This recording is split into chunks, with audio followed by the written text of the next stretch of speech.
Hey guys, welcome back to Yokai Bays. So here to showcase today something that I've been working on for a long time. I actually started this project almost half a year ago now, and I've kind of been working on it on and off. Hit a lot of setbacks which stopped me from seeing it all the way to the end, but I came across this Reddit post from Reddit user Era Ray showcasing their using computer vision to track Beyblades. And I thought to myself, hey, I started a project like that a while ago, maybe I should showcase it, even though it's not fully done, but maybe I can offer something to contribute, maybe something that'll help speed the process along, and maybe sooner than later we can get something cool like this out to the community.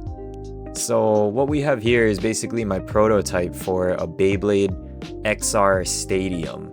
I got inspired when I seen the official XR Stadium. I wanted to play on one, but obviously I can't just go to Japan and try it out, so I decided I would try to make one myself.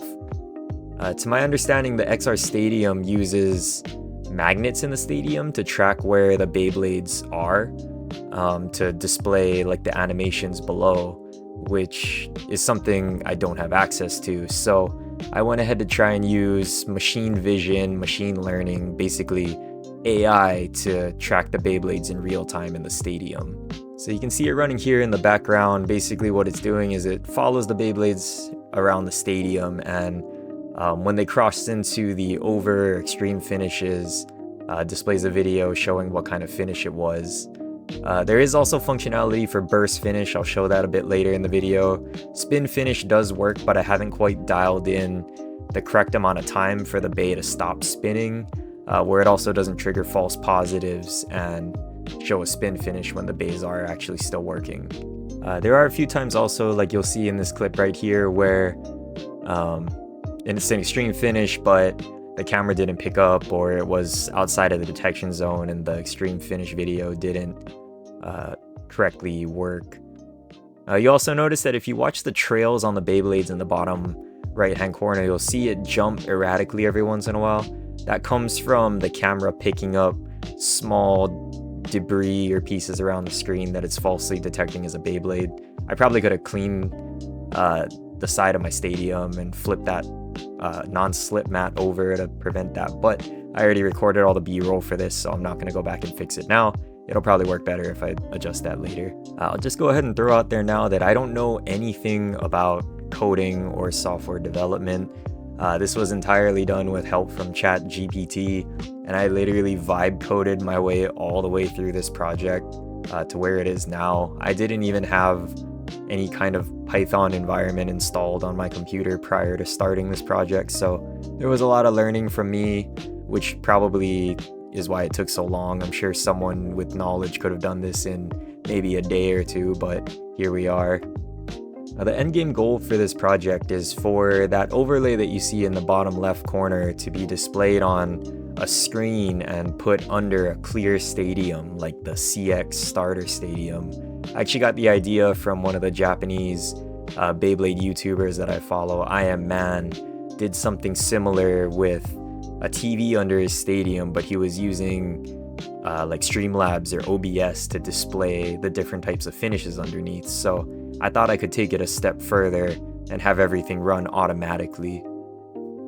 I also considered using a projector to project the images down onto a stadium for people who don't have a clear stadium, which I still think might be an option, but I don't have a projector small enough that I can mount above my stadium to try. So for now, the TV seems like the more practical option. So for those of you who are interested in making something like this yourself, this is based around the Ultralytics YOLO V8 computer vision model. Basically what I had to do was take dozens or hundreds of pictures of Beyblades spinning. I did Beyblades that were still and pieces of them, like the bits and ratchets for when a burst is detected, and basically fed that into the computer vision model so that it essentially learns what a Beyblade is and knows how to track it in the stadium. And then the tracking happens on one screen via a webcam, and I'm using an ancient 60 FPS 1080p webcam. It was originally a 30 FPS webcam that I actually had to upgrade because it couldn't even keep up with the movement. And then that feeds over to a different overlay which is the one you see in the corner, displaying the trails for the movement of the Beyblade, and eventually the video animation when there's different kinds of finishes. Now, the trails for the Beyblades moving around the stadium was actually one of the biggest hurdles that I ran into. I was originally trying to use Blender, learn how to use Blender to design some cool glowing light trails, but it kind of went okay, but then I couldn't figure out how to feed them into the overlay, so I basically had to scrap that idea until I figured out something that at least sort of worked or displayed that I was happy with. So the way that the program detects when the Beyblade is in the over or the extreme finish pocket is still a bit of a manual process. There's a separate program to calibrate the stadium, essentially, where you draw the points around the active area for the main play area, as well as the over finish and the extreme finish pockets, which in a way is kind of nice because it will account for different stadiums. At first, I was trying to use YOLO's bounding boxes to actually detect where the pockets are, and then when the bounding boxes for the Beyblades overlapped with the pockets, it would be an over finish, but that was a huge mess. I don't recommend it at all. And then for burst finishes, like I showed in the clip earlier, I did have a separate detection for bits and ratchets. So basically, whenever YOLO detects a bit or ratchet in the stadium, that means that the Beyblade has burst. The only issues with it though is sometimes when the Beyblade dies, it gets knocked over and exposes the bit and the ratchet, and then it gets a little bit confused. I haven't really found a great solution for that yet. And the other major hurdle that I ran into was I was having trouble sourcing a TV that would fit well under the stadium. So I think a 32-inch TV would be the perfect size to display under the TT Stadium, but I couldn't find one for a good deal, and I didn't want to shell out a lot of money on a TV because I'd rather spend all my money on Beyblades if I can.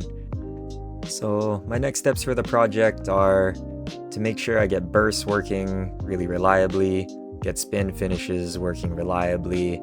I did at one point have it working where it did the countdown when 2 launchers were detected, but that broke somewhere down the line, so I gotta fix that. But I'll probably be occasionally putting out periodic updates on this project if I can get back to it, or if I ever finish it. Hopefully I do. If you guys really like it and there's a lot of support, I think that'll motivate me more to keep working on it. But yeah, if you guys have any questions about this project, feel free to ask me in the comments. I'll admit I probably know how about 20% of this actually works under the hood, so I'll answer as best as I can. If you have any ideas or suggestions or things that I can improve, feel free to let me know as well. Or if you have any experience doing something like this and can help me out, that would be greatly appreciated, because honestly, ChatGPT can only carry me so far. But yeah, this has been the prototype for my Beyblade XR Stadium. I really hope you guys enjoyed. I hope you thought it was interesting. If you like this video, please drop a like, drop a subscribe. You guys' support for the channel is what keeps me going and working on these crazy projects, and I'd like to keep making more of them to showcase. But that is everything I have for today's video. So as always, thank you guys so much for watching, and I'll see you next time.